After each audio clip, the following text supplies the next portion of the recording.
Okay, so here we are. We have our materials in order here, and what you'll notice, what I did in preparation for doing this winding, is I did label these wires somewhat. What I've done is I have put a marker, one tick, two tick, three tick on the wires to kind of keep them in order as far as identifying them. But what I am finding already is that despite the fact that I have added these pieces of tape on here to kind of keep them in alignment, it's not doing the trick. So as I do this winding, it's going to be the first challenge first to wind this fairly heavy, non-malleable, solid copper wire through the toroid core, but keeping those tri-filar windings in a proper sequence as well. So let's see what we can do here.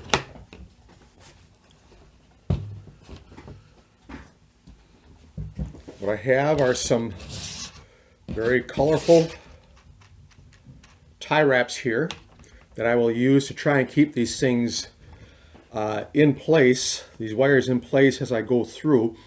Now the object is to begin on the left side of the toroid and go in through the top like this. Then what we will do is we will bend this around, and it is a challenge, folks. As I said, this is going to be kind of a high wire kind of thing, if you'll excuse a pun. But it's going to be a challenge now to kind of keep these things wrapped tightly and in sequence as we find our way around this toroid.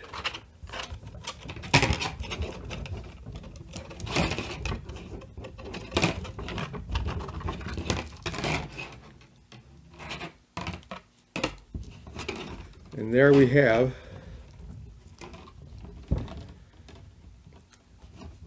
our first winding. Now one of the videos I have seen was done by a German gentleman, and he seemed to be of the opinion that it was very important to maintain a 6mm spacing between the individual wires as you find your way around the toroid. He was working with thinner gauge wire for one thing. We're working with the 14 here, and it does have its insulation on it, which is going to provide some of that spacing on its own. 6mm, probably not. But what we're going to find here, based on some of the other videos I've seen, I hope we're going to find here that that isn't quite as critical as what that gentleman made it out to be. So we will continue. We'll proceed.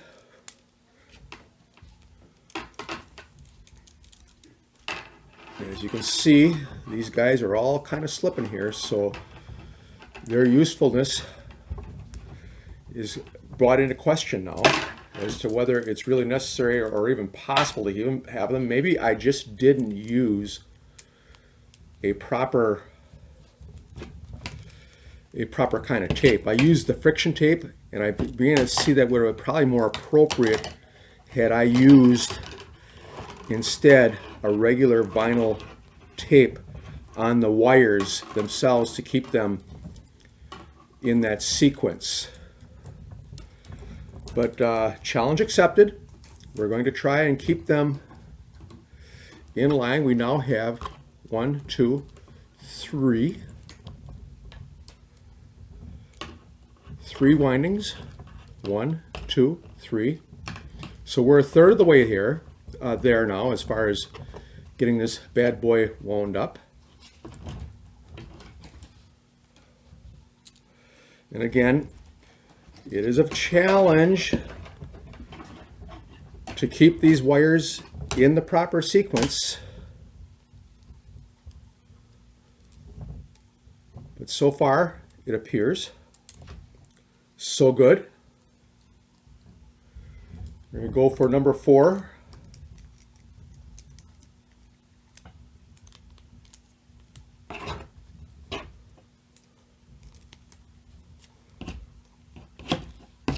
Again, very challenging to maintain that wire sequence.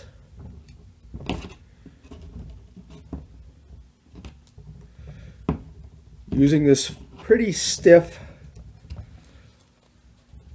wire. Again, inspect it each step of the way. Make sure you're maintaining the intended 1, 2, 3 sequence of the trifilar winding. Okay, one thing I'm learning here as we do this for the first time is that with this heavier wire on this core, it probably isn't all that critical to use these ties, because at least initially it appears to be holding fairly tight. Now what I'm going to probably have to do when I finish here is to tighten this all up around here and make sure it lies very flat and as evenly spaced as possible along the way. It may have to involve actually rewinding or making some kind of an adjustment on this. By the way, I chose a 40-inch length of wire, which may be making this, contributing to the difficulty here as we make our way around. But that's 1, 2, 3, 4, 5 windings.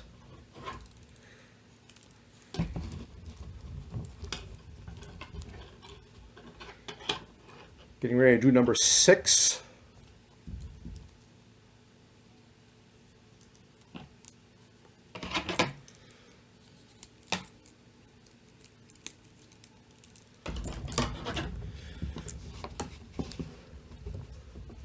There is the 6th winding.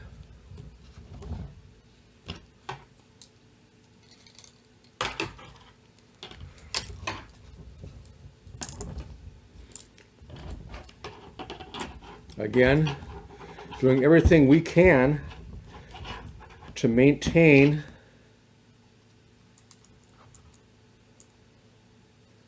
a proper sequence of these 3 windings, from which it gets its 9-to-1 name from.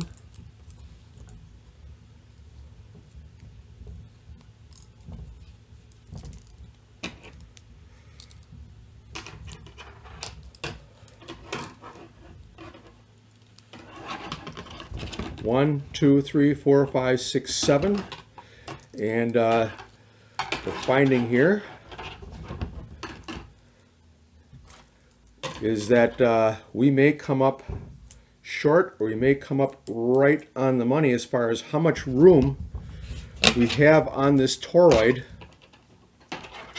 to wrap number 14 insulated Romex wire on.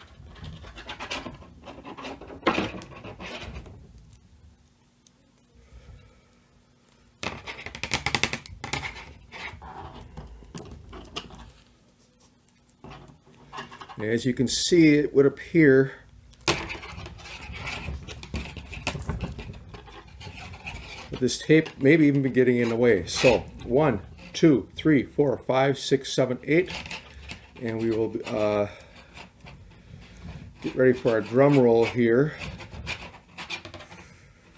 as we prepare to do our last winding through the toroid.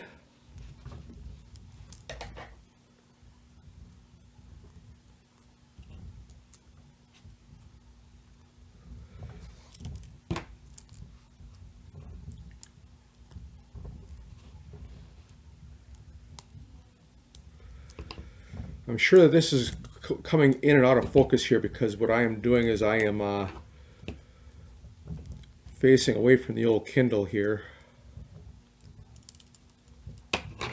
the fire,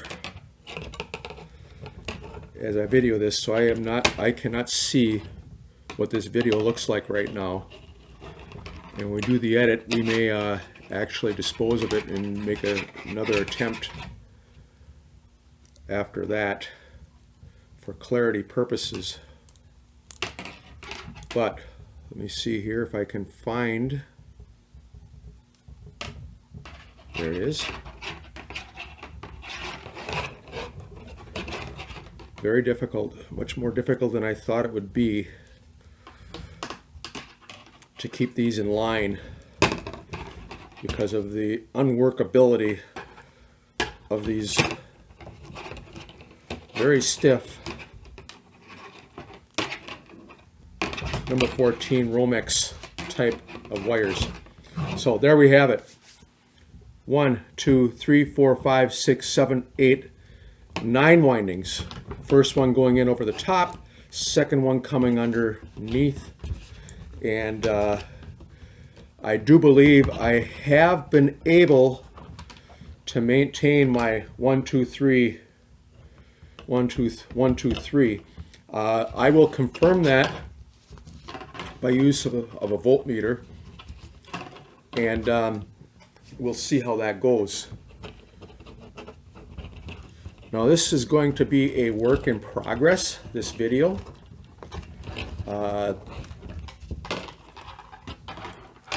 I'm putting it together for the benefit of those of you on 100 watts and a wire, so that what we can do is follow the travails of someone who does not know what in the heck he's doing and is only trying to learn what in the heck he's doing by watching the pros do it, and then try to execute on his own. Now,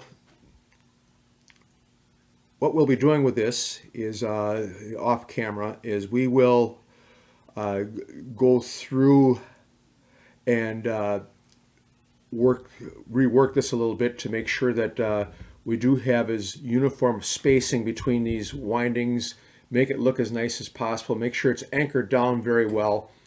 We'll do continuity checks 1, 2, 3 to make sure they're all set. I will make the proper connections as shown on the diagram here to get the thing prepared to install into a small box that I have ordered, and it will be here in the coming days.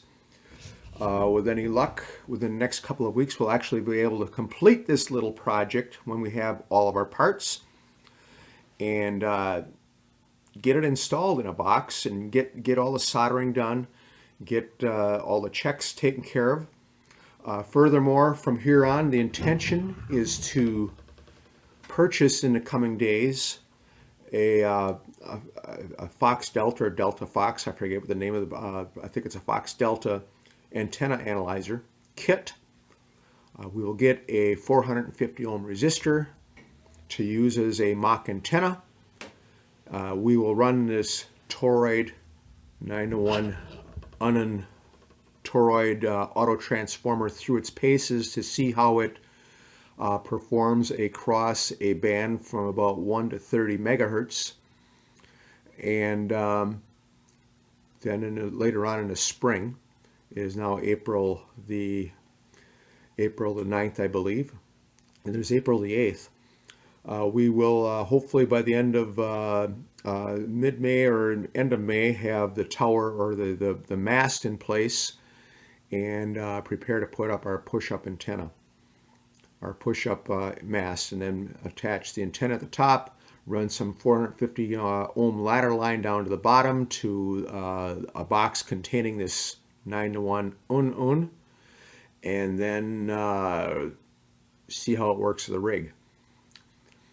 Now, one of the other things I am going to try to do, and I really have my doubts about this having done this now, is to do 10-to-1 UnUn. I may or may not have room to do that. But the reason I would consider doing a 10 or even an 11-to-1 UnUn is to provide even more bandwidth down on the bottom end of the long wire's capabilities. I don't care too much about the top end because I do have an off-center fed dipole that works just fine. The hope is that I can get better performance on 80 and especially some access to 160. Thus my concern with actually providing a better performance down on that bottom end, because right now I have virtually no access to 160 with that off-center fed, which has been cut for 80 meters because that's how much room I've got, guys and gals. So that's it. That's a more or less successful first attempt at winding a 9-to-1 UnUn using heavy Romex wire. And we'll keep you posted on our progress. Until we have a chance to do that, this is Chris, KD9CLH. Clear.